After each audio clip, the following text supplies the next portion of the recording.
Thanks for tuning in to Steel City Football, the 4-1-2. It's a great day to be a Pittsburgh Steeler. Let's jump right in.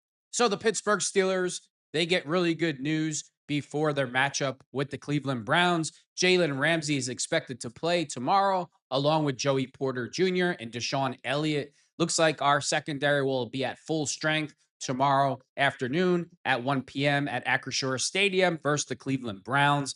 Let's jump into the article. Jalen Ramsey upgraded, expected to play against Browns as Steelers receive big secondary boost.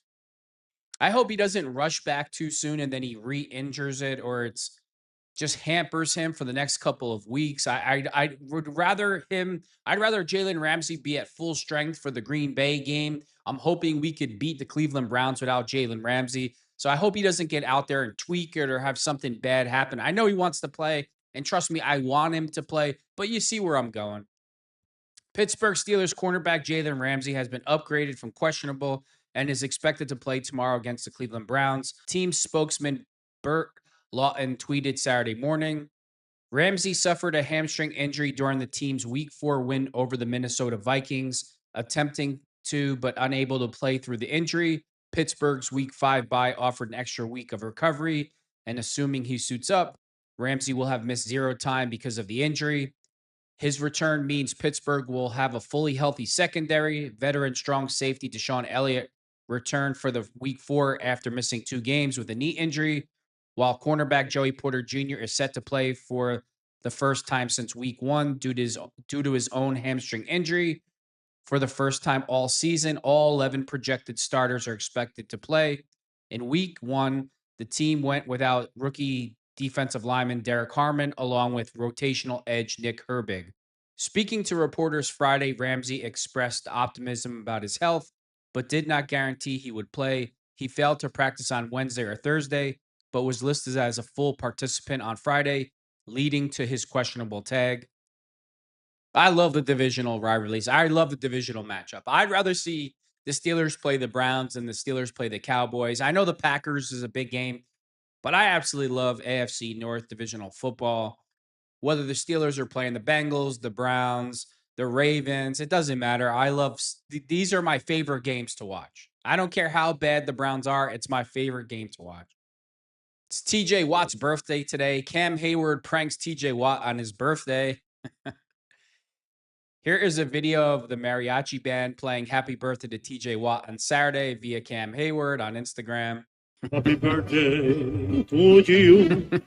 Happy birthday to you. Happy birthday.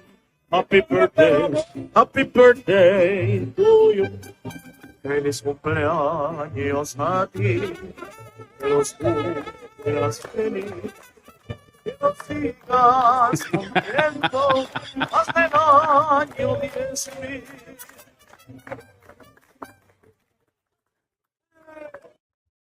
Oh, Cam is stupid. That's funny.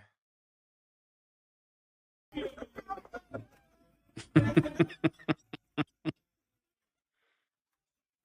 was a big Sasquatch.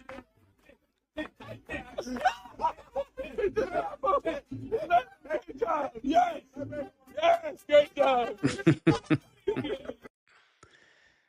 Well, happy birthday to TJ Watt. It's his 31st birthday. Hopefully he has many more in the black and gold for the Pittsburgh Steelers. I absolutely love TJ Watt. Everybody knows that. I love Cam Hayward too. I was a little mad at him this offseason, but that comes with the territory from time to time. You know, Cam's made a lot of money in his career as a Pittsburgh Steeler wearing the black and gold. And do I think he's worth the money? Yeah, absolutely. I do think he's worth the money, but you know, when he was saying he was going to sit out, come on, Cam. You only have so much football left to play. The clock's ticking for everybody. So I'm so happy that Cam is a Pittsburgh Steeler wearing the black gold with TJ Watt. And I still miss Minkah Fitzpatrick. I thought he would definitely finish his career as a Steeler, but obviously the Steelers had other plans. Here's the picture. TJ Watt, happy birthday. It's funny. The mariachi band. That's funny. I have a prediction for tomorrow's game also. I have a feeling that Scotty Miller's going to have a good day. You know, 3 catches, 75 yards, and a touchdown. And I feel like he's going to have one huge, big-time touchdown catch on the day. It's going to be 50 yards or more. You watch. Mark my words. It's going to happen tomorrow for Scotty Miller.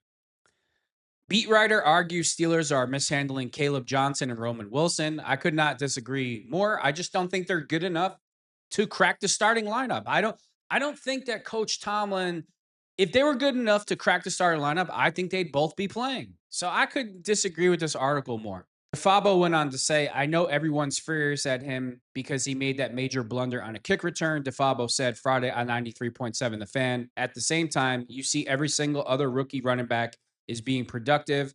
Not only that Kaleb Johnson was worthy of a third-round pick, but there was a legitimate value in the third round by selecting him there. I feel like you have to work in these young guys. You have to develop them. Johnson isn't the only youngster DeFabo thinks the Steelers are mishandling, though. He has similar qualms with Wilson. The only way you're going to develop a young player is to actually play him in meaningful games. DeFabo said that's the bottom line. And I think Roman had a pretty decent preseason. If you don't have Calvin Austin, now should be the time that you give Roman Wilson a chance. I think the Steelers have fallen short with Broderick Jones, with Roman Wilson, and now I'm starting to be concerned it's going to be the same thing with Kaleb Johnson as well. I don't believe this at all. I do not believe what DeFabo is writing it on. I think Coach Tomlin and the coaches are at practice every day. And when they go through drills and they do team or whatever it is they're doing, they see that these other receivers are better. They see that Scotty Miller is better. They see that Skowronek is better. They see that Calvin Austin III is better. Obviously, DK Metcalf is the same thing with the running back position. Jalen Warren is better.